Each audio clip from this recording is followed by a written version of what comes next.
Welcome to the LANCave, where we're living as nerds. I'm Patrick, joined by Owen. Hello. Yeah, we're hanging Hey, out. Patrick, you should hit record. I should hit record. Yeah, we talk gaming news, all that kind of stuff. Hitting record does help sometimes too, so that way other people can hear the cool stuff that we talk about, because we're here every week. Should also turn on your video. I should turn on my video so he can see video. You guys can see video. Still working on some automation to make sure this is a little easier. There's some prep that takes place every time to make sure you guys get the best product, and also so Owen can see my pretty face, because I know he misses me. How's your week been, man? You doing all right? Yeah, I been messing with my backbone controller, so I've been playing a little bit of Xbox in bed. I could play some PlayStation as well, but I've been, I thought that was a good time to do some of my Game Pass games, so I downloaded Slay the Spire. Already rolled credits on it once, which I was kind of surprised at. I didn't think that I would do it that quickly, but apparently there's a lot more like layers, like you can keep on going deeper into the game, and so maybe I'm not as good as I thought I was, but I was impressed. Like, I rolled the credits, I was like, on my second try. For those who don't know, Slay the Spire is it's a rogue-like deck building, like dungeon crawler type game. So you kind of make your way through a dungeon, and That's on Game Pass, right? It is on Game Pass. And so you make your way through a dungeon. You start with like a basic deck, and every time you beat a level or whatever, beat a monster, you get another card, among other things, and you kind of build your deck as you go. Really, really fun. I sent this to Patrick right away because this, seemed right up his alley. Yeah. So strongly recommend. I'm going to be playing it. I started playing similarly in another recommendation. I started playing some Hitman because you mentioned how much you and the wife enjoyed that. I convinced her. I was like, hey, let's try this out. It was a little stressful for her to play, but she liked watching me play it. I think it's the same. My wife didn't actually play it at all. She just enjoyed watching it. Oh, sure. Well, I think the stress of like, don't have this in your hand or don't drop this. You walk into a room and if you're holding the wrong item, then they're going to be suspicious of you. So you have to remember, like, okay, what can I hold? It's like, and some things you can hold, some things you can hide, some things you can't, and that kind of stressed her out just a little too much. We hadn't even gotten too far into it, but she could see that was going to be a thing. So we did the preliminary missions, the intro tutorial stuff, and then did the fashion model mission, which I thought was hilarious. I got to run the walkway. That's what you do. Yeah. So that was cool. So this is Hitman 3 that this you're playing. This is Hitman 1. Oh, is it Hitman 1? There should be Hitman 1. Yeah. I don't have 3. You may be right. I've already kind of ran it together. So yeah, I bought Hitman 3. Okay, you're right. That is 1. Yeah, I'm on 1. It's the Paris mission. Yeah, the Paris mission. Yeah. So I dressed as Helmut and got like my makeup done. And I was about to just go upstairs and do the assassination, and I stopped and I was like, you know what, I'm gonna go I'm gonna do the walk, with the other models, and the wife immediately was like, tell me your husband's not gonna cheat on you without telling me your husband's not gonna cheat on you. I'm like, what? Why not? I mean, if I was a hitman, I would do that, because then it's like, when else are you gonna get to do that? Because I'm not gonna. Only when you're a hitman will you get to walk the catwalk. That's the only way I could do it. But I had fun with it. Or I've all done the first couple missions, but enjoyed it. Definitely. And I have to thank you as well. From you got your backbone. I did get the Razer Kishi, because that's after seeing some reviews. I watched a couple reviews on it. Razer Kishi's the one that works for Android, and you can do iPhone as well with Kishi. But interestingly enough, you can't remote play with the native app. You can't remote play your PlayStation 5 with the Razer Kishi on an Android, but you can with an iPhone. You can't with an Android. I have no idea why. I mean, that's where I read it and didn't see any issues. Yeah, because I looked on Reddit, and people who had iPhones had no issue. And then other people were like, oh, if you're on Android, get this $5 app that someone made, and you can do it, and you can run it. I'm like, okay.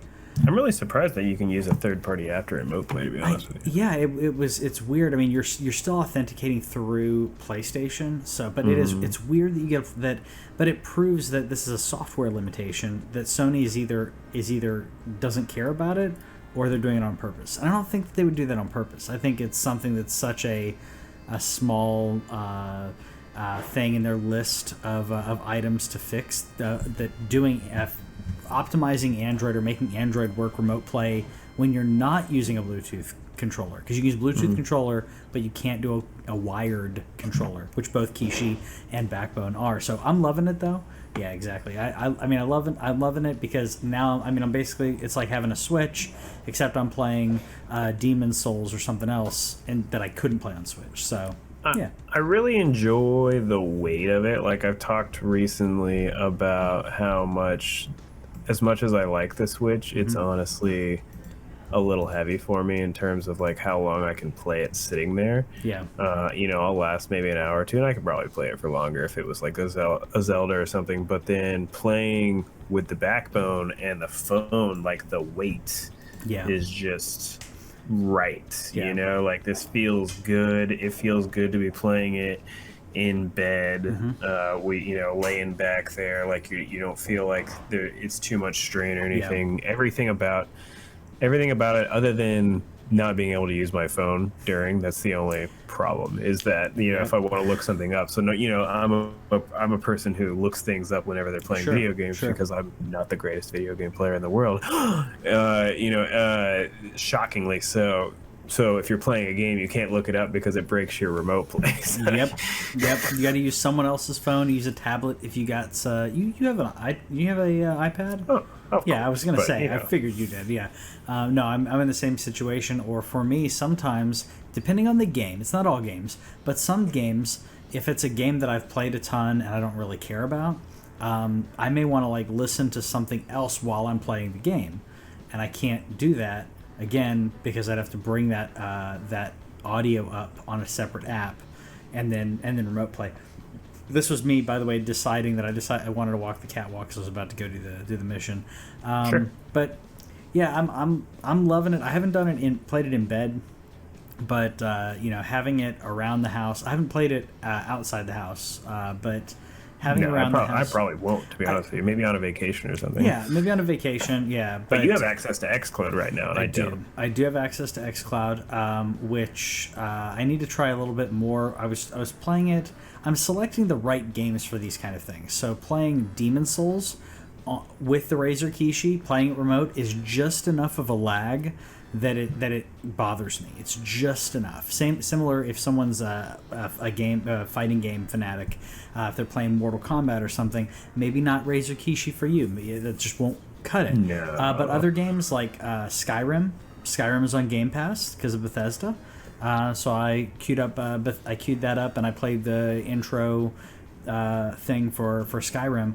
I'm going to do some more testing with this, but I am testing to see if I play a game on Game Pass, can I play off of a save that was on my... I'm assuming I can't play off of a save that was cloud saved off of my Xbox, but I'm going to test that later to see if that's a possibility where I can play on my console and then decide to play, because you can remote play your Xbox as well.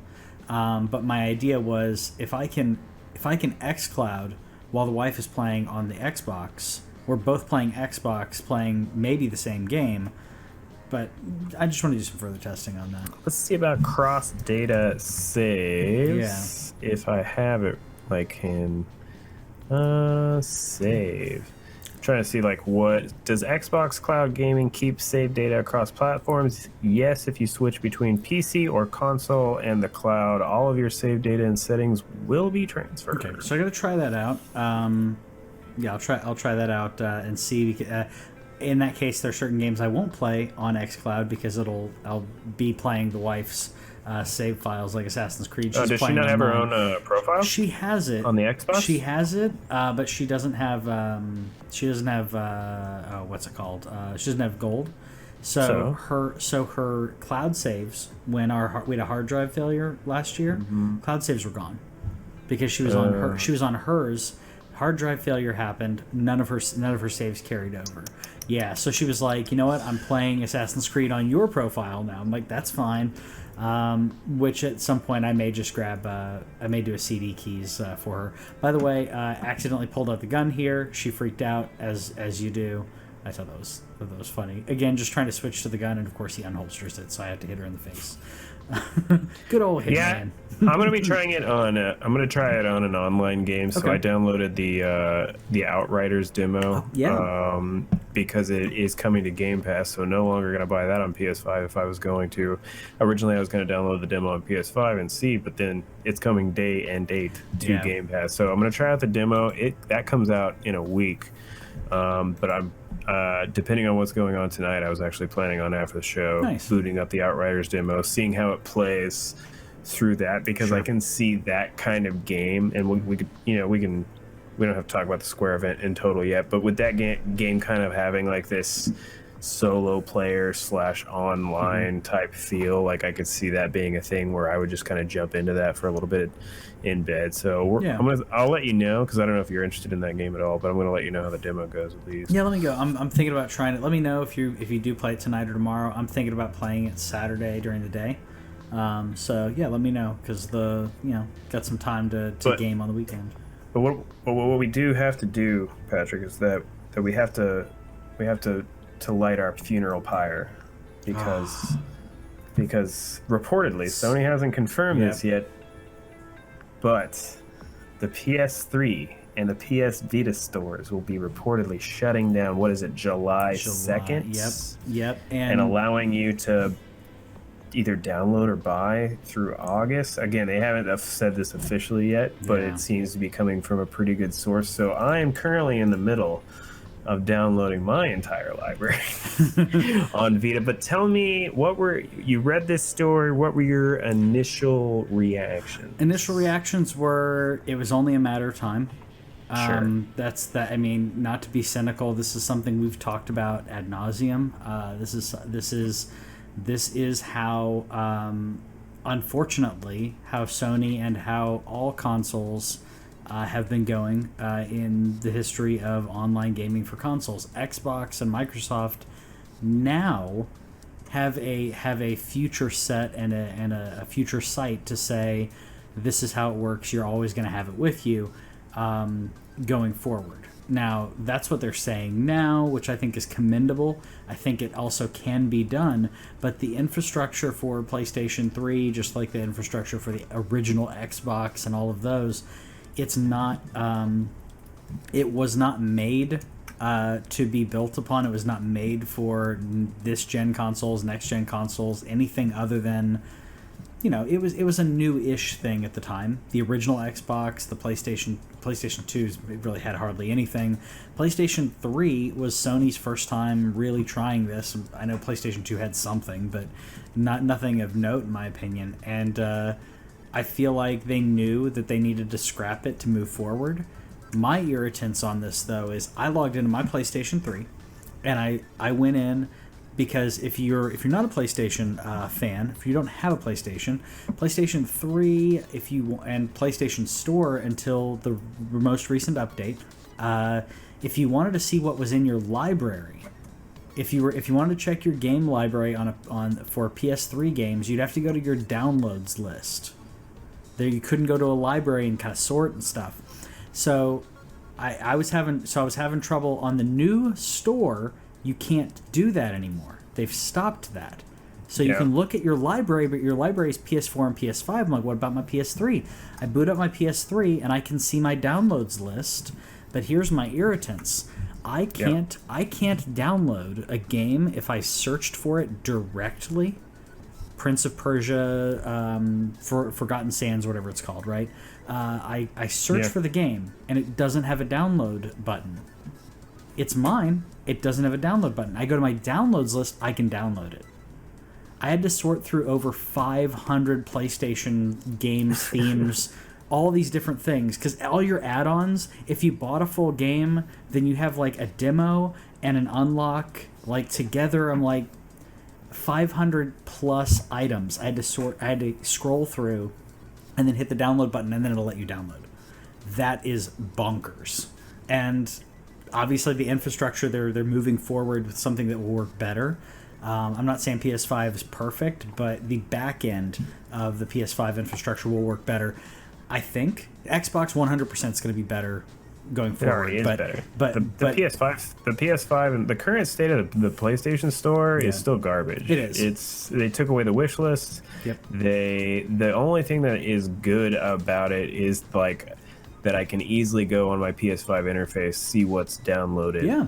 And it can also sort between what's on my PS5 local and what's on my external. They were trying to make it sexy. I think that's what it was. They wanted the user face to look sexy and look how cool this is. And I'm like, I just want the lists. I want give me functionality. This, give me that. Yeah.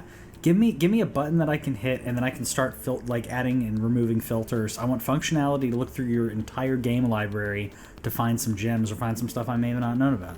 So I don't know if the PS3 store is similar, because PS3 I actually skipped entirely. So on the Vita, though, if you search for a game and you click on the game, once you finally get to the purchase section is where a download button will be if you already own it. Similar. Mm-hmm. You can go also under download list. So that's the only thing, is that in terms of knowing that you own it, that's the problem. It's similar. On the Vita, it'll show you anything that you own in your download list. So you have to just... Yes.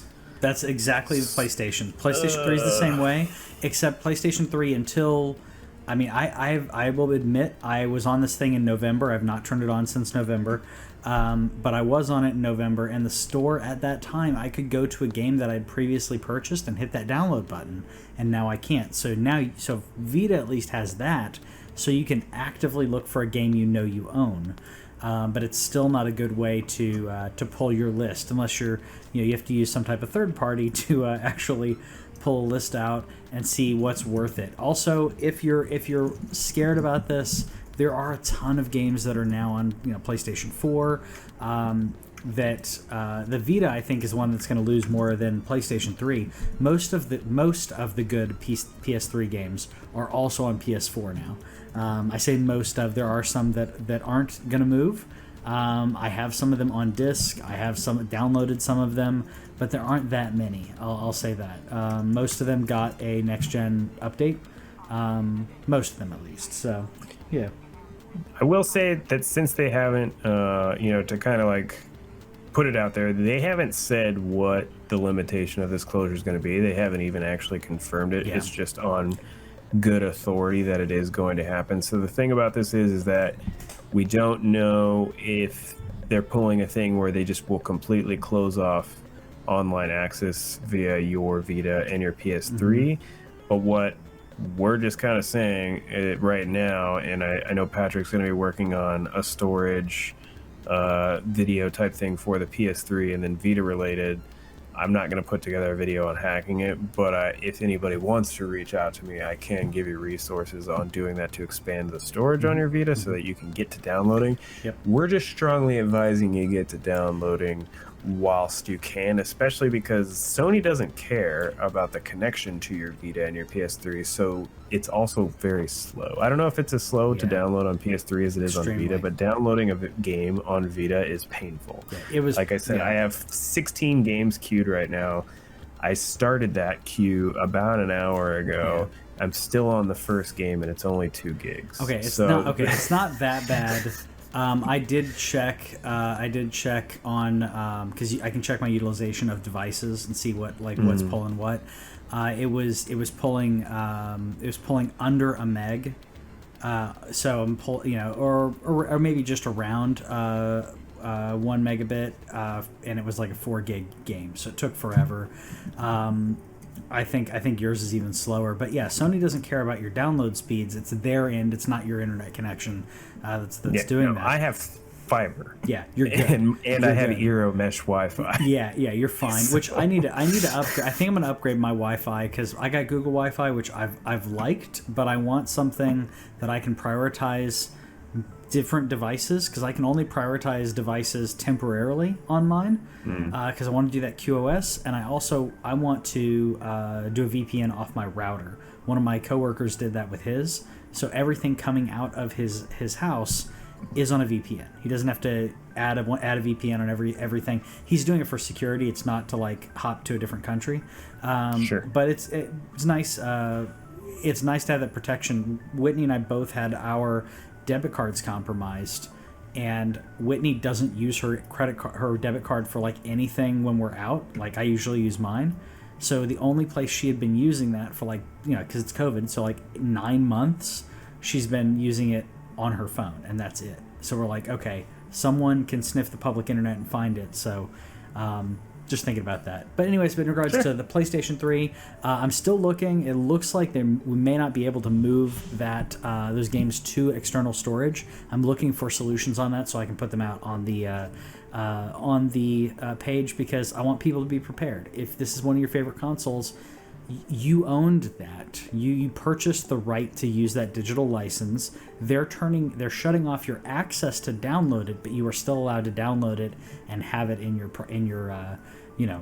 on your person. And that's what the whole digital thing like confuses people. They're like, I bought it, I should be able to download it. And they're like, yeah, you can download it.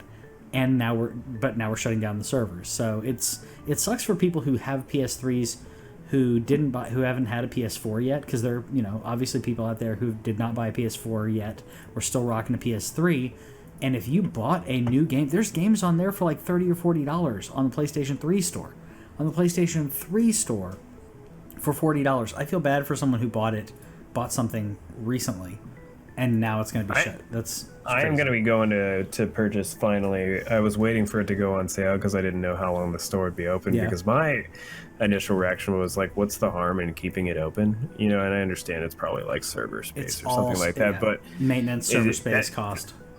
Just because, honestly, there's still a market for Vitas out there, especially in other countries. I know it's not huge or anything, but so I was waiting for Persona 4 Golden to go on sale. It's only $19.99, so I'm going to go ahead, and that'll probably be my last Vita purchase, unless there's any there's been some stuff that I've been seeing on PS deals, like there's Ease Origins that's on sale right now, and that'll get you a license to both the PS4 and Vita versions. Okay, that's so I'll cool. I'll still probably be taking a look out there. Again, I'm mentioning it probably often enough now, but PS Deals has a really good mobile app. It does have some ads on it, but you know, as long as you get past those, you can actually even sort by Vita, and so you can see any games on sale that you can get on Vita, and they're all cross-buy most of the time. So but Persona 4 Golden, but you know, RIP. That'll be worth it. Yeah, it's sad, but looking into the future though,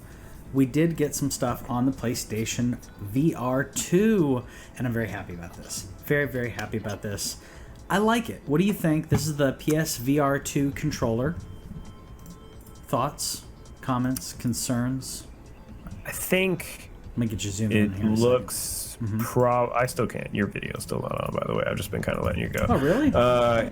Yeah, that's okay. I think it looks pretty dope. I think the fact that they are kind of bringing it closer to what I would consider more of an industry standard these days. So if you compare this to the Quest controllers, if you compare this to the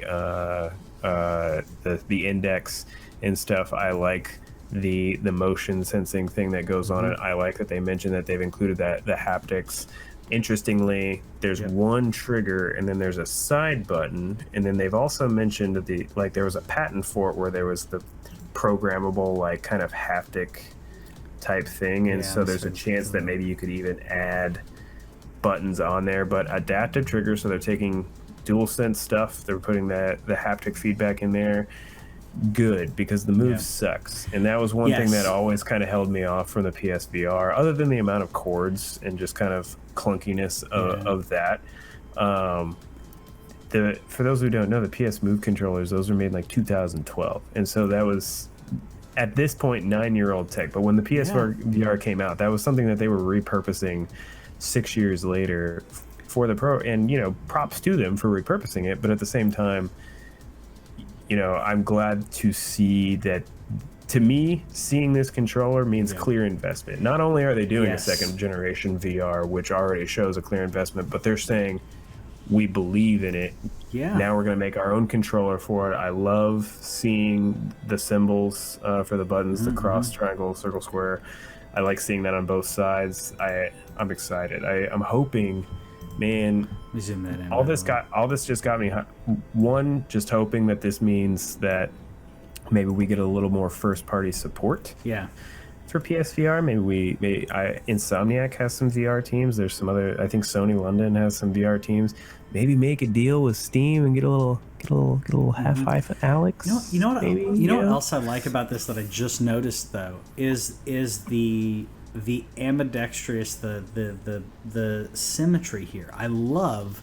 And again, for if you can do any programmable stuff, if you can do that for specific games, if you're a lefty and you prefer to have something on your left hand versus your right hand, you have 2 buttons on your left, 2 buttons on your right. They've split the 4 PlayStation buttons in half.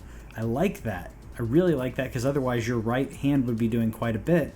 Your left hand would be doing mostly motion, and because of the adaptiveness and the tracking, even finger, what was it? They had a little thing here. What was it? It is finger touch detection. Touch detection. So it's not just the analog stick, but just touching gently. It'll be able to tell, or in the placing your area, your thumb, index fingers, middle fingers, natural gestures, which I think is really cool. I think this is going to enhance it. I will admit I'm probably going to buy some Move controllers because I think I'm going to get Beat Saber for my birthday. Okay. I'm going to get Beat Saber, some of those, and the Vader Immortal, whatever it is. I'm like, you know what? I can do that. I got the VR headset out and was enjoying it. So, yeah. And that'll just get me excited for VR too.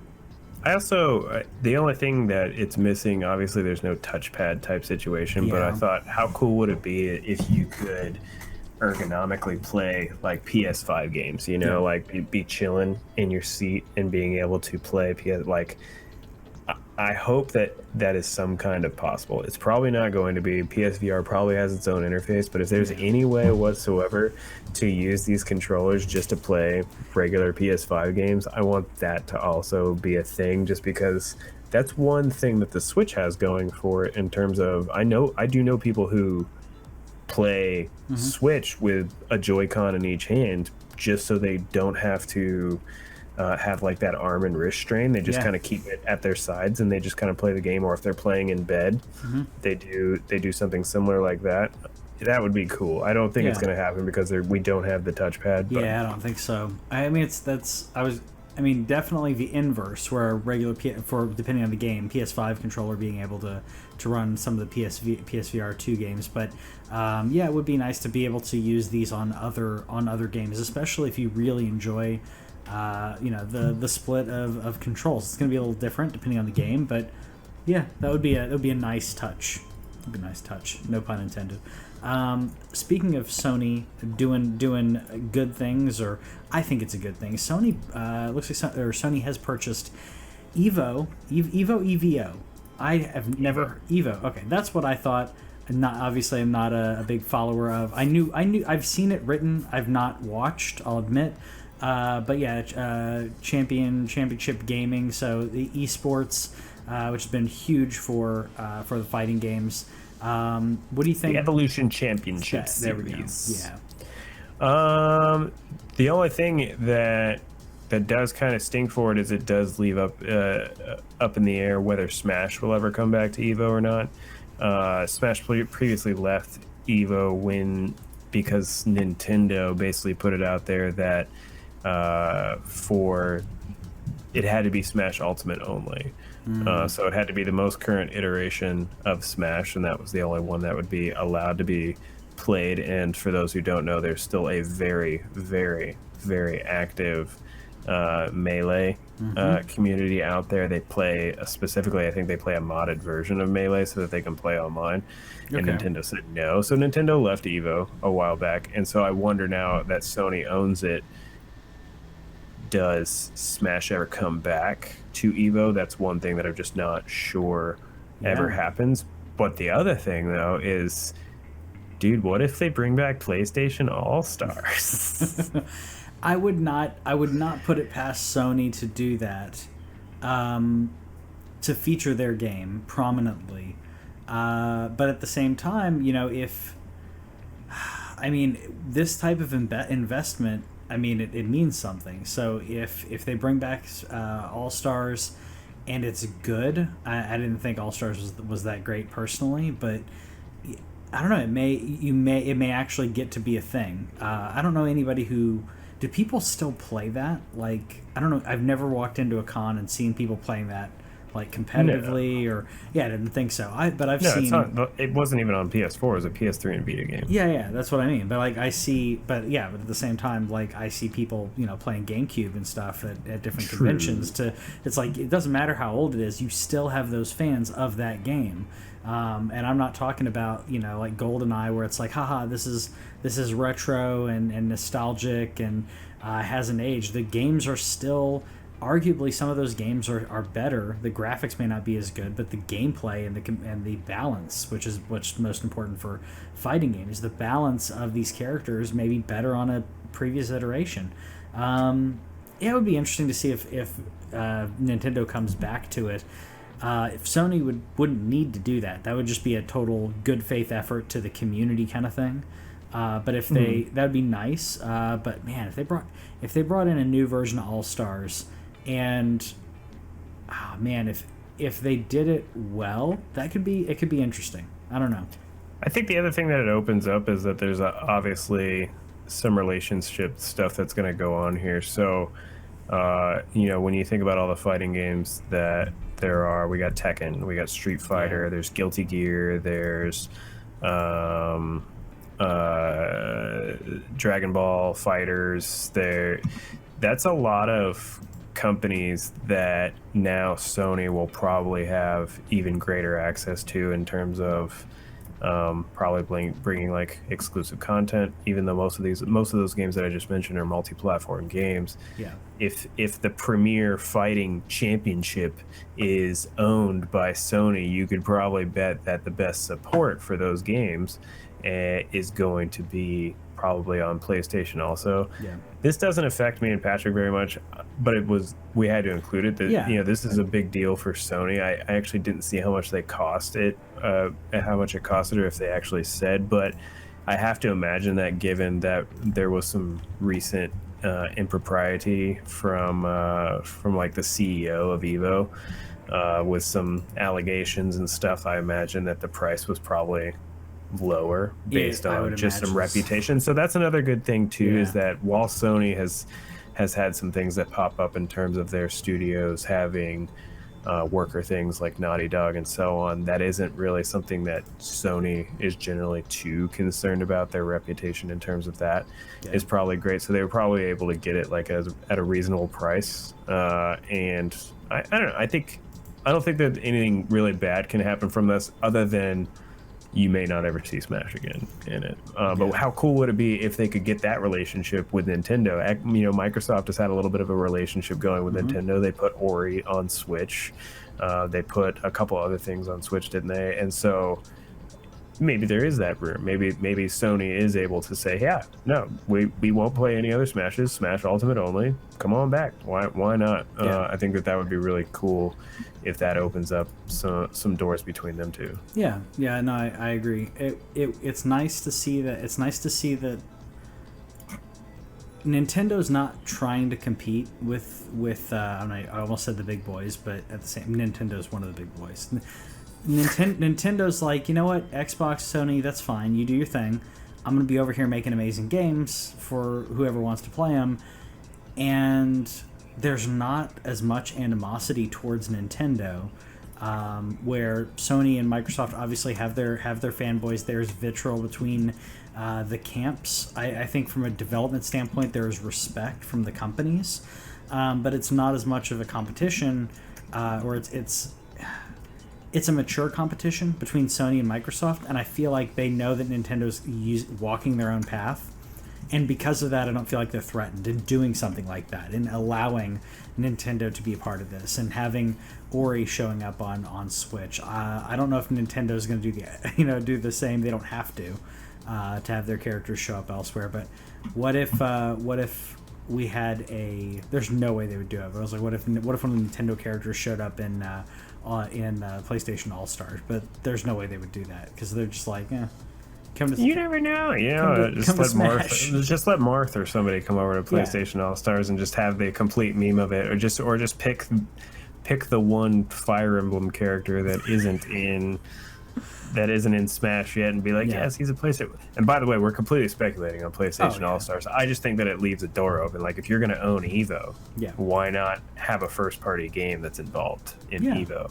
I don't know if they have a studio currently that makes fighting games, so they would probably have to make that like a AA type situation where they let that license go somewhere else. But I'm sure there's some game out there or some company out there that can make you a fighting game. And if they're digging into the community, then they could totally do that. They're already investing in the esports aspect of it, then might as well invest in having a company make a game for you, because it can only be better. You get free promotion. Well, free promotion. You get to promote on your own show, on your own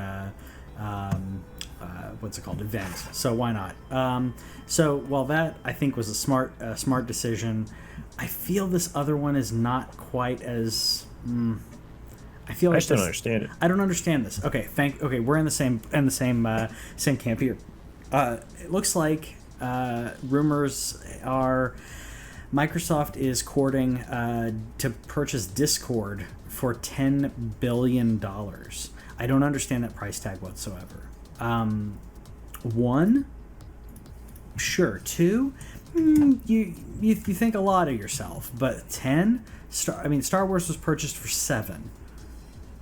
I don't understand why. Discord is useful. I get it. It can enhance Microsoft's experience. I get that aspect, but $10 billion, that seems like too much. Like, I don't understand that. So I did read a little bit into like where their valuation is at, and that they did get a decent chunk in December. In December of 2020, they raised $100 million at a $7 billion valuation, and they've raised like $500 million to date. So the thing is just I don't know where they get their money. Like, I don't know how they get like cap. Like, I know that they have a store and stuff. I really don't know where they get it. The only other thing about this is, like, would this replace Teams? Like, are they going to integrate Discord into Teams? Because Teams sucks. I don't know if you've used Teams. Teams sucks. Like, there's so many other programs I would rather use. Slack, Discord. Like, Teams is. It's not at the bottom of my list. Teams is big in the enterprise space, though. So that's the thing. Know, like, it's not. That's where I like Slack better. But sure. But like that's what Microsoft's pushing. That Microsoft's also pushing the. This is where it kind of bleeds into both of our works to an extent. Your work maybe not as much as mine, but the telephony aspect of Teams, the collaboration of Teams. I use Slack and WebEx. Yeah, so they're essentially, that's Microsoft's answer to WebEx and Slack, to have it all housed, and there's a lot of stuff that can be tied to your Teams account. I don't know how Discord enhances Teams. Like, that's what I don't understand. Like, knowing the clientele, that's what I mean. You may not like Teams, but knowing the clientele, what is it that Discord is doing or can do that will enhance the clientele that they're making money off when it comes to Teams? Teams, by the way, I don't know if you knew this, Microsoft Teams is the fastest selling Microsoft software ever.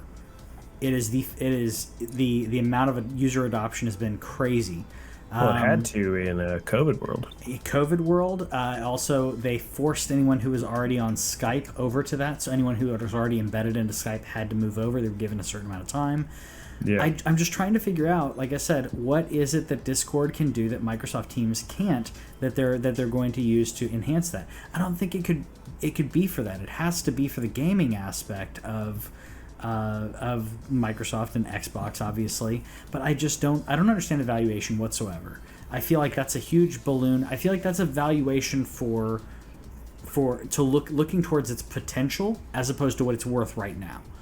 But what are you going to do with that? The thing I want to know is Because I already want to know if this is Discord's plan anyway, and is just if nobody's let them yet. Because the thing that is slightly exciting is that, say for example, so I play I play a lot of Cold War, and I play on console, but I also play. I finally actually have a few buddies that I play with from time to time, and they are on PC. And to talk to me, they actually have to jump out of their Discord group and go into Call of Duty's team chat thing, which sucks. Like, they have to actually use Call of Duty's party. So for all these crossplay games coming out, I've wanted Discord to be integrated into console. Make that an option. You don't have to, but I would love to be able to use Discord running in the background of my Xbox Series X. That way I can join these PC people and not have to be like, sorry, I just can't, you have to do this for me, or because Microsoft did make recently the Xbox headset, which I am considering getting. I don't know if you've seen that. I have. I've heard about it. I haven't seen it. It's a dual band headset, so it can connect to both your phone and your Xbox at the same time, and so that is a workaround to Discord. So you can be in Discord on your phone and also be hearing your game audio. So that is something that I have been considering. But if you could just integrate it into the console, and so if Microsoft was to buy it, would they integrate Discord into Xbox? A, I hope so, but B, could you then do something with Sony and be like, hey, I know we own it, but you want Discord? You got all these crossplay games now. Why don't you? I've already wanted Discord to be doing this anyway, and maybe that's where the valuation is coming from, is that Discord is already maybe working on this, and Microsoft knows about it, but at the end of it, during the course of this conversation, Microsoft already made $10 billion back and could easily justify that. That was the joke, right? They bought ZeniMax for $8 billion, and within a month, they technically, like as a company, had made that much profit off of Azure and other things. And so it's not like money matters to them, but they're just swinging that big old money D around. They are. Well, you hit it on the head there, because Microsoft's not making money. When people think Microsoft, if they're gamers, then they think Xbox as well as PC, whatever. But like Microsoft makes hardly any money when it comes to like personal PC like software now. In fact, you can like run free versions of Windows that has like a little watermark, but who cares? Most people don't care. They'll just have, I got free Windows. Microsoft's making more money in Azure and so many other things that it's not. And of course, Xbox is going to continue to make them insane amounts of money. But they're making some interesting moves. The question is, if they did that, if that's their plan, and then to say, all right, now PC and Xbox, if you want to play multiplayer, this is the place to go. We're cross-gen. You talk to all your friends. It doesn't matter where they are. And it's integrated. And, I don't even know if they'll rebrand it or if they'll keep it calling it whatever. But how do you court Sony? How do you convince Sony?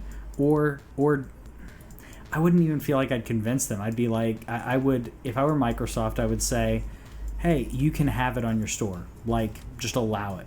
Don't even ask for a kickback from Sony, and just say, if you want it, you can allow it on your store and allow it to run on your software, that on your hardware. That would be amazing for Xbox to do that, just to be like, hey, that's fine, you can play too. But if they didn't allow it on Sony, and it allowed for, and it did, as we're speculating, but if it allowed for you to play on your Xbox and on PC and both be in the same Discord and talking all at the same time, that would just be further showing that Microsoft is embedding themselves. They don't care where you play.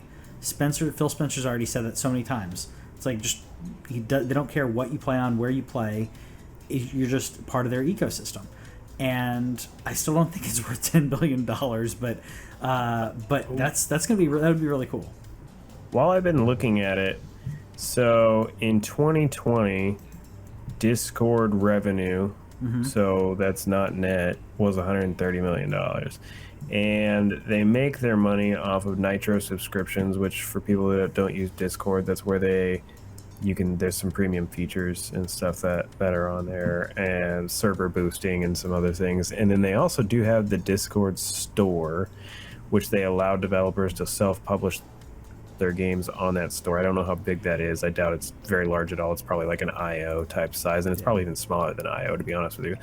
But they do Discord gets 10%, so they only do 10% revenue share, and they let the devs take 90, which is a pretty nice. That's not bad. Price point. So, but 2020 they made $130 million, and I'm sure that that's only set to grow. It's just that's still like at what point do you make $10 million back? And the only way that I can see that is if you start charging for the app, and on, like, say if you wanted to use it on your Xbox, you got to pay $10, like buy Discord $10 outright or something like that. $10 outright, yeah. I was gonna say that makes perfect sense. The subscription plan, or to bake it into. I mean, I can't do another subscription plan. Well, if they put it into Game Pass Ultimate, that's what I meant. If they bake it into Game Pass Ultimate, then sure. But at the same time, if you're not playing I guess Game Pass Ultimate, you get it. If you just have, but that was the other bit I didn't put on here. Xbox Live being rebranded. Did you see that? I did. Yeah, this is the Xbox Network, right? Yeah, I think so. I'm gonna double check that. It is Xbox Network. Yeah. Yeah. I don't care. I mean, I didn't think it was a necessary change, but whatever. It was. The thing about it is that Xbox Live Gold still exists as a subscription model. But they have it to where they put Xbox Party Chat, so that was originally a gold feature, I think. So that's now part of the free, because for those who don't know, originally you couldn't play Fortnite free. You had to buy Xbox Live Gold. They've since removed that. You can now play free-to-play games for completely free. Good, yeah. And they've added Xbox Party Chat to that. I don't understand leaving Live Gold as a name, other than that would require changing some things money-wise. I'm guessing like changing the Xbox Network doesn't cost them any money at all, but changing Xbox Live Gold, what does it cost somehow? Trademark? I don't know. I don't know. That's what I'm saying. Like, I have no idea why you leave Live Gold and not just call it Xbox Network Gold or something. Yeah, Xbox Network Gold or Xbox Gold. Drop the network, just Xbox Gold. Drop the Facebook. Thank you. Yeah, thank you. You got it. Yeah, because I was like, Xbox Gold, that works. If you're gonna Xbox Network, okay, that's the thing. Xbox Gold, cool. Xbox Ultimate, you don't need a live anymore. We're all live. It's like saying saying the World Wide Web. We don't use that terminology anymore. We don't need the word live anymore. Everything's live. Everything's cloud. If someone. Yeah. It's just the beginning of the end. It's the beginning of the end for Xbox Live Gold. The writing is on the wall. Xbox Live Gold is a virtually useless service at this point. I'm not saying that it's completely useless, because in terms of paying for being online if you don't want Game Pass. But again, like I think we mentioned last week, the attach rate for Game Pass on Series X is insanely high. Does Game Pass regular include gold, or is it just Ultimate? I don't know. Xbox Game Pass Ultimate includes Xbox Game Pass, and Xbox Live Gold. Does Game Pass include gold, though? That's what I want to know. Game Pass is a completely separate service. So Ultimate is... to me, I just wonder if eventually they roll gold into regular Game Pass and keep Ultimate as the thing that houses xCloud, the thing that houses everything together. But I think the writing is on the wall that gold is going to go away. Who knows? Maybe they go legendary on this and make online play completely free, like they should. We should stop paying for your airline bags, because they stopped needing that from you a long time ago. Gas got way cheaper after 2003 or whatever year it was. You no longer should be paying for your bags, but the airlines just charge you for it anyway. The same exact thing happened here. You just started paying for gold at one point, and you never stopped. They get used to it. People get used to it, and then they just don't want to roll back. It's free money. Yeah, why not? I was going to say paying for your bags to be checked, or the limited leg room, because they're trying to see how many can we fit one more row on this plane? Is it possible to fit one more row on the plane? I am a short man, and I feel a little cramped in some of those planes. So I can imagine someone who's 6 feet plus having trouble. Mine's more about like also that I'm not too heavy of a guy, right? But Yeah. but even the sides don't like pinch me or anything. But if I want to put my arm like on the armrests, I have to tuck my arms like in because it's just uncomfortable. There's Airlines get it together. almost 42 million PlayStation Plus subscribers right now, and even if everybody was doing the same thing that we tell you to do, at least once a month, and going to CD Keys and buying a year of PlayStation Plus for $30, Yep. let's see, 42 million. By the way, it is still times $30. 30. Yeah. So right now, every 1.2 year, so yeah. this is a year, $1.2 billion that Yeah. Sony brings in on PlayStation Plus on the low end of that. So they're getting free money. So if Microsoft was to say, you know what, guys, online play is free. Yeah. We do want you to be a part of the Xbox Gold or Xbox like Game Pass family. Take that money that you're paying for Xbox Gold and buy Game Pass. Do you want xCloud too? Do you want PC also? Why don't you roll on over to Ultimate? But as a show of good faith, you now no longer have to pay us for online fees. They're not going to do that, I don't think, because again, I don't know how many they're making enough gold money. subscribers there are. Yeah, they're making enough money for it though. Yeah, because Xbox won't tell us.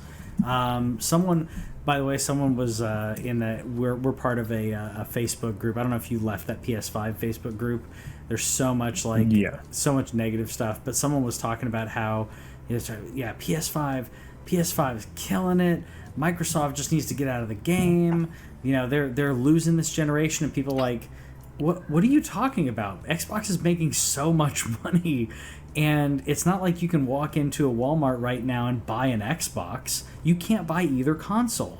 So don't act like they were acting like nobody's buying Xboxes. I'm like, yes, they are. They're buying those, and they're buying subscriptions. So the attachment rate for people getting subscriptions on with Xbox is insane.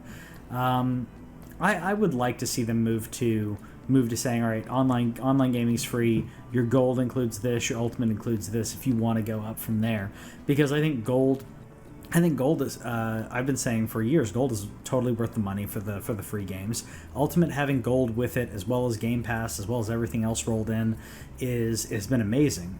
Being able to jump in and play games. We're just now scratching the surface of like playing cloud gaming because we've been stuck inside. So why would we cloud game? But now that we're kind of in that, now that we're kind of able to go out a little bit more, we're kind of testing the waters on the cloud gaming, streaming to our phones with our new setups with your Backbone and my Kishi. Cloud, it's working really well. Like I said, I had some lag, but I wouldn't play a fighting game on. But other than that, it wasn't bad. I still don't think that it is. I think it's the future. I don't think we're there yet, but Xbox is getting ready for that to be their future. So as soon as with the 5G rollouts, it's gonna be. It's not there yet because the 5G infrastructure is not there. But as soon as 5G is a regular thing and is strong, it is going to be there. T-Mobile's 5G is only okay. There's instances where the LTE is still faster than the 5G, and that's just based on your location. But if you're in prime time spot for 5G, you're pushing over 100 down easy. There were 90 million users, so not Xbox Live Gold, but just Xbox Live users. There were 90 million users in April of last year. So that's not saying all those people have gold. There's 20 million people out there with Game Pass right now. That number is only going up. They're going to roll it into something. I think the writing's on the wall. Live Gold is going away. It's just a matter of how do they do that. Do they make a Game Pass online mode type thing, like where there's some kind of thing where if you don't necessarily want Ultimate, you maybe pay $12 a month and you get the gold feed, like Game Pass Gold or something. I don't know. It's going to be confusing in terms of the wording that they use, but Game Pass is the way. It's the future. It's the thing that's coming, and more power to them. Anybody that thinks that Xbox is losing right now, I don't know if you've looked at the PlayStation Store, right? Like, anybody who thinks that Series X is getting dominated right now, I want you to go open up your PS5 store. Tell me how many PlayStation 5 games, specifically the 5, that you want to play right now. How many? We are now 6 months. No, 5 months. 5 months, yeah. 6 months next month into the new generation.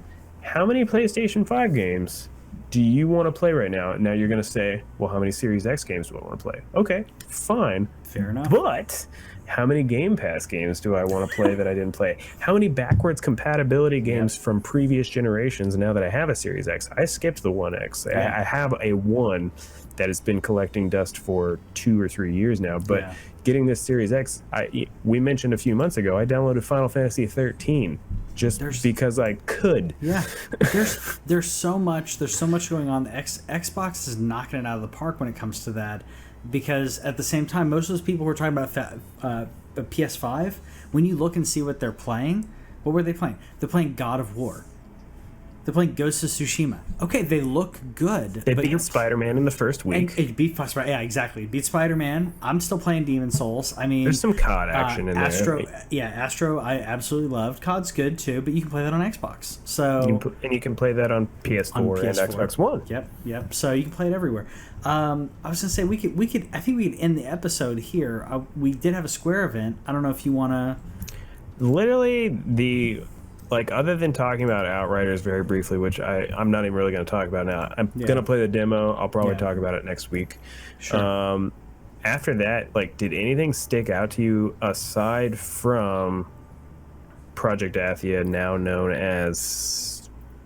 I forgot even the name, dude. I hate when they change names completely like that. What is it called? Forspoken. So that looks cool. Yeah, that looks great. The Life is Strange. I mean, give me more Life is Strange. I'm good with that. Marvel's Avengers, which I did # please come back. I have some friends who've jumped back in, and they said, it's cool. Good. But they also didn't think it was that bad at launch, and I felt it was. I mean, I have it, and I felt like it was lacking at launch. I will say they're adding a lot of additional content to this, and since I have it and the additional content does come free, I may actually finish the single player storyline and then try some of these other ones. You got Maestro and some other things going on. I think that's cool. I like a little bit of Black Panther action coming in. Yep, that's the DLC. So I was happy about that. So that's going to be extra. But the War for Wakanda, got some Hawkeye stuff. I will admit I like Hawkeye in the comics. I don't understand the extreme love for Hawkeye in the movies. He's not bad, but people just absolutely love him, and I don't know, I loved Hawkeye in Marvel vs. Capcom, dude. Marvel vs. Capcom 3, Hawkeye was in my 3. Oh, sure. No, that's that. I'm specifically talking about the Jeremy Renner Hawkeye. I like Jeremy Renner. I didn't think he was bad, but he's kind of your everyman. They made him an everyman. Okay, he's great with a bow and everything, but he's supposed to be, as he talked to Wanda in Age of Ultron. He's like, this is crazy. I'm just a guy with a bow. And that I get that. I'm like, okay, but I don't understand the absolute love for him. Well, there are other Agents of S.H.I.E.L.D. that I think are better. But he's an Avenger.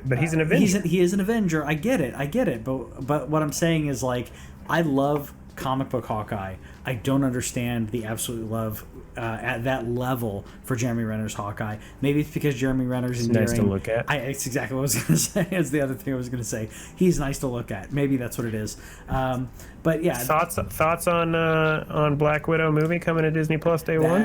Okay. About time. I think they're robbing ScarJo a little bit though, dude. So. I think so. So a little behind the scenes, she has in her contract, just like Gal had for the Wonder Woman contract, and many other stars do this. This isn't abnormal. She has in her contract points on the back end. Does she have points? Yeah. Okay. So if the Black Widow movie does well, she gets a percentage or whatever. Robert Downey Jr. similarly has had made a ton of money off of Endgame and Infinity War for that reason. He's already one of the highest paid people in the cast. Yep. Before that, so she has that coming to her. So DC last year said, okay, this obviously isn't going to happen. We're not going to be able to make the money we want to make in the theaters, which is one of the reasons. Not just oh, we want to make money in the theaters, but also they're like, we're contractually obligated to pay these people. Gal and Patty Jenkins both had points where that they needed that were part of their contract. Well, if you don't release in theaters, or if you release in theaters during a pandemic, you're not going to make money. So they gave them. DC gave Patty Jenkins and Gal Gadot like a couple extra $1 million to be like, I know we're not going to make as much, so here's a couple extra $1 million, and then we'll give you some points. They should have done that with Scarlett Johansson, same thing. And I'm not saying that Scarlett Johansson was stopping them. I'm saying Disney was contractually obligated to put it in theaters at some point. Yeah. They could have renegotiated the contract, and that's what Disney should have done. That's what I'm assuming they've done now. Are you gonna pay the monies for the premium? I'm going to. Yeah, I'm going to because I want to vote. I want to vote with my dollar. I'm not going to go to a movie theater. I'm not going to go to a movie theater. If this was only in the movie theaters, I'm not saying that I would pirate it, but I know a lot of people who would. And doing it on streaming, we all have streaming access. It's going to be probably $30. It is 30. Yeah, that's what I figured. I hadn't looked yet, but I assumed it was 30. That's how much I would spend anyway. $15 a piece, and then I would actually spend more because we go to theaters that have bars. Yeah. You know, we get a big old beer, we get a big thing of popcorn, we make a little date of it, and so it would probably cost me like $50-$60 anyway. That's exactly what I was going to say. We don't have an Alamo around here, but I used to go to Alamo all the time back in Texas, and while we don't drink, we eat when we're there. We don't drink very often, but. Yeah, we'd spend $50-$60 on a night. So yeah, $30 for a night in, and I can get whatever food I want, and I can pause the movie when I go to the bathroom. Yeah, that works for me. I'm gonna do it. I want to vote with my dollar. I want to show. I want to watch it in the comfort of my home, and I want to vote with my dollar. I just feel bad for her. I think that they always kind of screwed over the Black Widow character with as awesome as she was at it, and as awesome as Black Widow is. I think that they kind of stuck her just like with what happens. I'm not going to exactly spoil Endgame. I think it's been long enough to where I could comfortably. But with what happens in Endgame, I would have rather that gone to a different character as well. The exact character that you have a little bit of a problem with, I think that would have been a fine choice. He also said that he's done. He's kind of done. He feels like he's he said in interviews, he's like, I like doing it, but I think it's run its course. And I know you probably, I don't know if you ever saw the movie. Did you ever see the movie Walk Hard?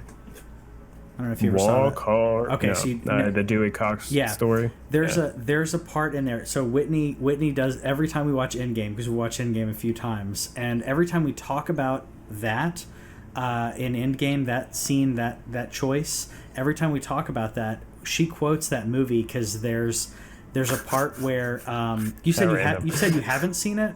No, okay. I walked out of it. It was bad. Oh, there's a part where the dad and mom are talking because Dewey's a kid, and like Dewey accidentally killed his brother in the movie, and the dad's like screaming, and she's like, "Don't say that," like trying to be nice because he killed his brother.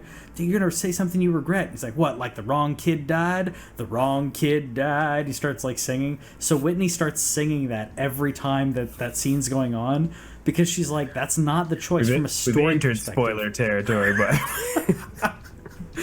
okay, it's been 2 years. I want the record to show, audience, that I tried. Okay, well, you tried. It's been long enough. I think that we've gone over a year. I think we've gone over spoiler territory. But yeah, she sings. That's her reference every single time because. From a story perspective, from every single perspective, they did wrong by her so bad. And then they just kept delaying her movie to the point where it's literally post-mortem that we get a movie about her. Like, really? And it's not a character and they've already established. Anyways, the wrong kid died is what I'm getting at.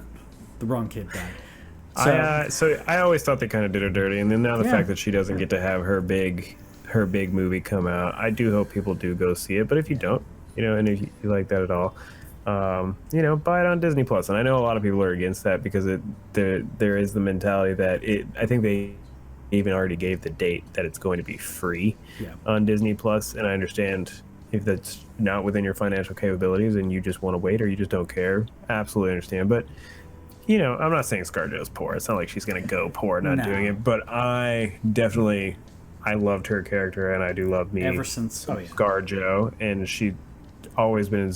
It's just the fact that Marvel always kind of did her dirty because she's not a dude. Like I remember how long it took them to even get a toy for Black Widow, and so that kind of thing has always rubbed me wrong. And then the pandemic messing that up, and the movie looks good, so. The movie looks I didn't good. mean I love to the cast. sidetrack our video game thing at the end of the podcast to go into the movie. No, that's but fine. I it love the cast. I love the cast. I hope the movie's good. I'm a huge Florence Pugh fan, so I'm happy about that. I feel like I feel even sadder for her because I'm like, this is like one of her launching points because she was in Little Women. She was in Midsummer, which I know is not your thing, but she was amazing in Midsummer. One of the greatest performances I've seen in a long time. And then it was like, cool, and now Black Widow, and then it got delayed. So her momentum got stifled in that case. So, and I love the fact that I know you mentioned the actor, but the fact that we're getting Taskmaster, Taskmaster's a dope villain. I'm excited for that. That's gonna be really cool. It's gonna be really cool. And anyways, ended it on a high note. Ended on a high note. I thought we were gonna go low. No, but we'll talk more about that later on. We'll talk more Falcon and the Winter Soldier as well. Maybe next time. The first episode's out. Next episode's obviously Friday. Let's talk more about that and other nerd things here next time. Let us know if you're excited about that or the other 3, 4, whatever Marvel series 17. that are coming out this year. Let us know what you're excited about in the comments, and we'll see you next time. Bye.